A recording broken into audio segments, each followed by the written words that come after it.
Okay, welcome to this part of 3ds max. इस पार्ट में हम लोग सीखेंगे स्नैपिंग ऑब्जेक्ट्स। ये वाला चीज़ पहले से ही सिखा दिया जाता है, लेकिन हमने अभी तक इसको नहीं सिखाया।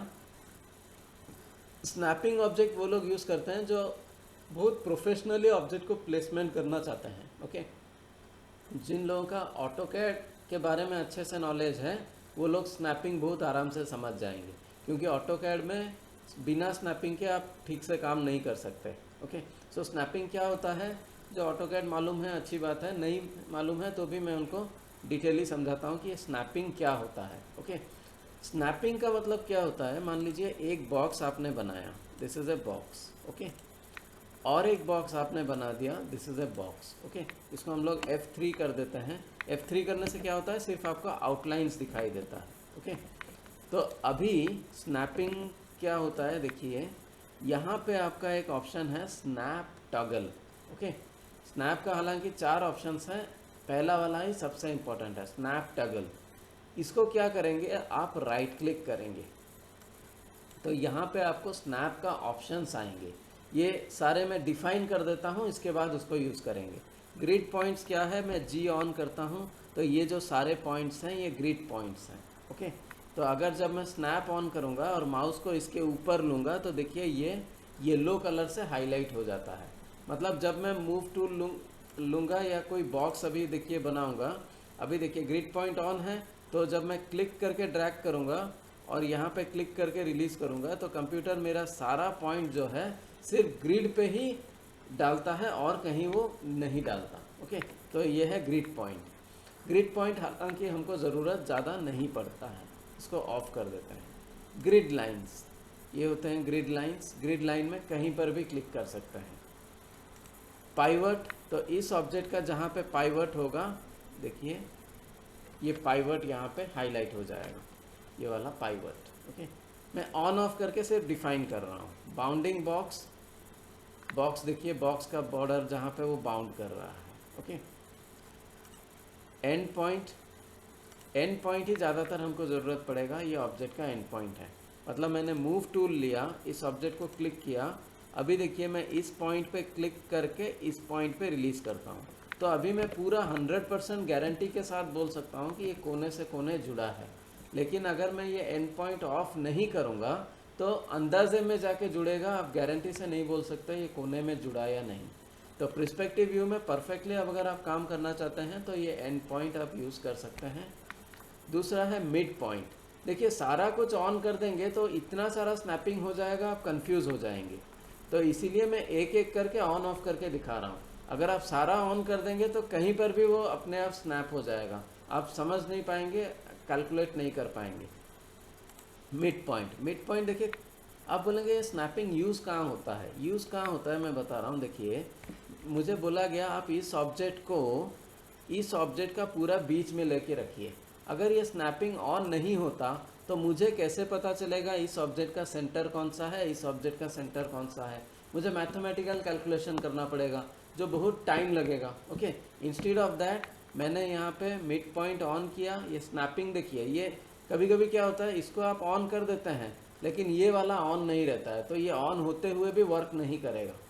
तो इसको ऑन कीजिए, अभी देखिए माउस जब इसके ऊपर आ रहा है तो ये हाईलाइट हो जा रहा है, तो जब मैं क्लिक करूँगा तो this is considered as the starting point, और जब ये हाईलाइट हो रहा है, जब मैं माउस यहाँ रिलीज़ करूँगा this is considered as end point.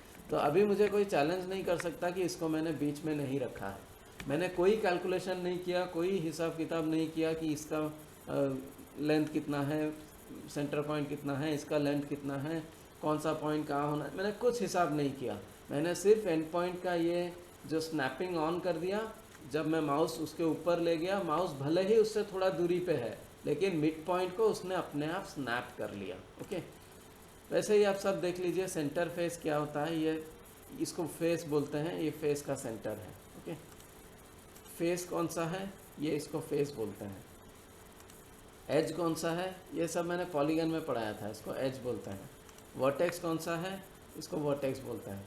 तो एक तरह से आप बोलें, अगर बोलेंगे कि एंड पॉइंट और वर्टेक्स सेम है तो भी एक दृष्टि से सेम ही है, वो ऐसा बोलने से भी चलेगा। परपेंडिकुलर, परपेंडिकुलर जब आप क्लिक करके ड्रैग करते हैं तभी परपेंडिकुलर का यूज़ आता है। ओके, अगर मैं ड्रैग करूँगा, 2 पॉइंट लेना पड़ेगा मुझे। एक मान लीजिए मिड पॉइंट से मैंने लिया, इसका मिड पॉइंट से लिया,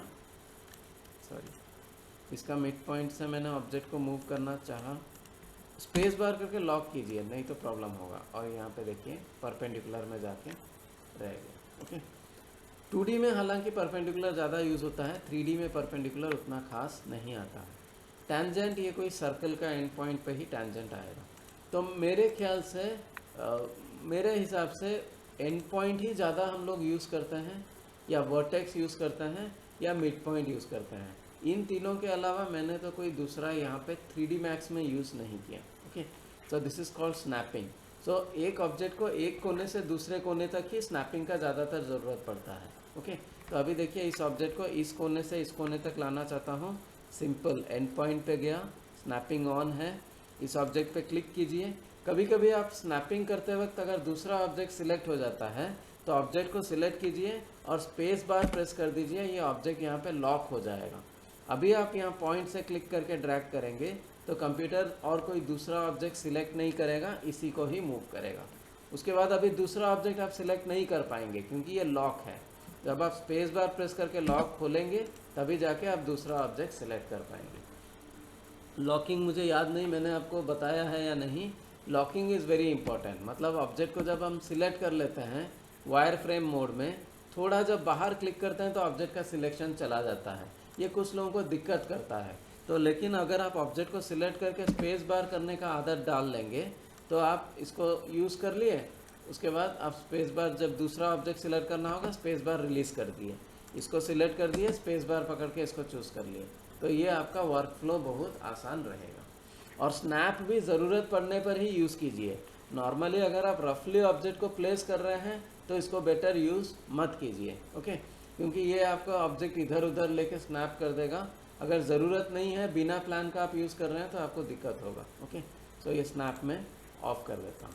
सो this is called your snapping का पहला पार्ट। स्नैपिंग का दूसरा पार्ट क्या है? रोटेशन। ये अगर एंगल स्नैप को मैं टगल करता हूँ, इसका इससे कोई लेना देना नहीं। आप रोटेट कीजिए, आप ऑब्जेक्ट का एंगल यहाँ नीचे देखिए। अगर मैं इसको z एक्सिस में रोटेट कर रहा हूँ, ये y एक्सिस हुआ, यहाँ पे देखिए नीचे, यहाँ पे 5 डिग्री में स्नैप हो रहा है, तो 5, 10, 15, 20, 25 वैसे ही वो रोटेट हो रहा है। मतलब वो 71, 72 नहीं जा रहा है, वो 5% पे स्नैप हो रहा है। क्यों? इसका जो ऑप्शंस है, ऑप्शंस में देखिए इसका एंगल स्नैप 5 डिग्री रखा हुआ है। अगर मैं इसको यहाँ पे 10 कर दूंगा तो इसको जो मैं स्नैप करूँगा ये 10, 20, 30, 40 होगा, चाहे वो इस एक्सिस से हो चाहे वो इस एक्सिस से हो। अगर लेकिन स्नैप ऑफ रहेगा, ये देखिए 0.1, 0.23 ऐसे भी रोटेट हो सकता है।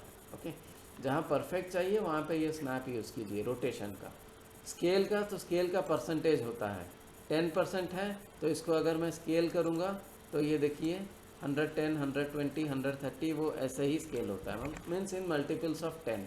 ये अगर ऑफ़ कर दिया तो इसका कोई मीनिंग नहीं।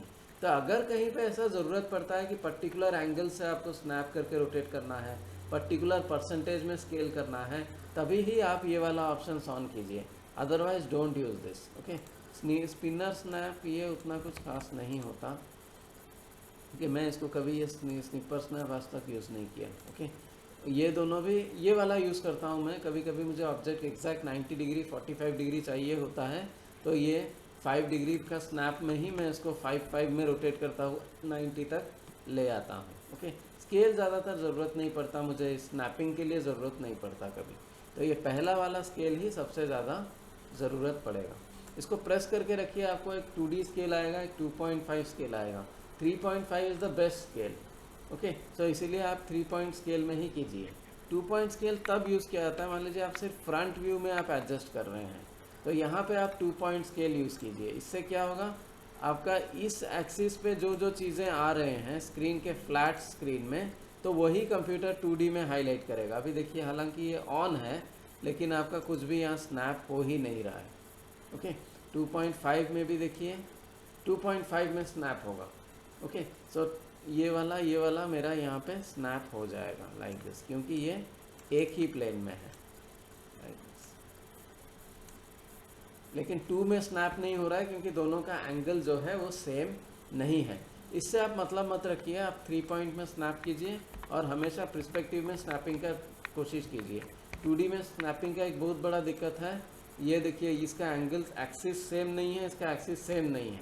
आप स्नैप करेंगे तो आपको लगेगा ये इसके पीछे आ गया है, लेकिन वो उसके आगे आ गया होगा, क्योंकि फ्रंट पॉइंट पे आपका ये वाला पॉइंट पे स्नैप हुआ या इसका पीछे वाला पॉइंट पे स्नैप हुआ, आप गारंटी से नहीं बता सकते। ओके, सो इसीलिए यहाँ पे आपको कभी 2.5 स्नैप्स कम यूज़ होता है, 3 स्नैप से ज़्यादा यूज़ होता है। ओके, ये भी बहुत छोटा सा ही सब्जेक्ट है, मैंने समझा दिया है, इसको ज़रूरत पड़े तो आप यूज़ कीजिए। जो लोग परफेक्ट डिज़ाइन करते हैं, स्टॉल डिज़ाइन या स्टेज डिज़ाइन, उनको पॉइंट टू पॉइंट कनेक्टिंग बहुत ज़रूरी पड़ता है अलाइनमेंट ठीक रखने के लिए, तो वो लोग यूज़ कर सकते हैं। या मैनुअली आप बिना इसके भी आप रख सकते हैं, कोई ऐसा इम्पॉसिबल काम नहीं है, इससे थोड़ा आसानी हो सकता है। इसमें एक दिक्कत तब आता है जब स्क्रीन में बहुत सारे ऑब्जेक्ट हो जाते हैं। आप माउस को स्क्रीन के ऊपर लेंगे, यहाँ पे अगर 20-30 ऑब्जेक्ट हैं तो सारे एंड पॉइंट पे कंप्यूटर उसको स्नैप करेगा। तो क्लिक रिलीज़ करते समय अगर थोड़ा सा हल्का सा भी इधर उधर हो गया, इस ऑब्जेक्ट पे कनेक्ट करने के बजाय वो दूसरा ऑब्जेक्ट के पास कनेक्ट कर देगा, उसको दोबारा मूव करके सेट करना पड़ेगा। थोड़ा एडवांटेजेस भी बहुत है, डिसएडवांटेज भी थोड़ा थोड़ा है जब स्क्रीन में बहुत सारे ऑब्जेक्ट होते हैं। अदरवाइज़ ये बहुत बढ़िया ऑप्शन है। Thank you.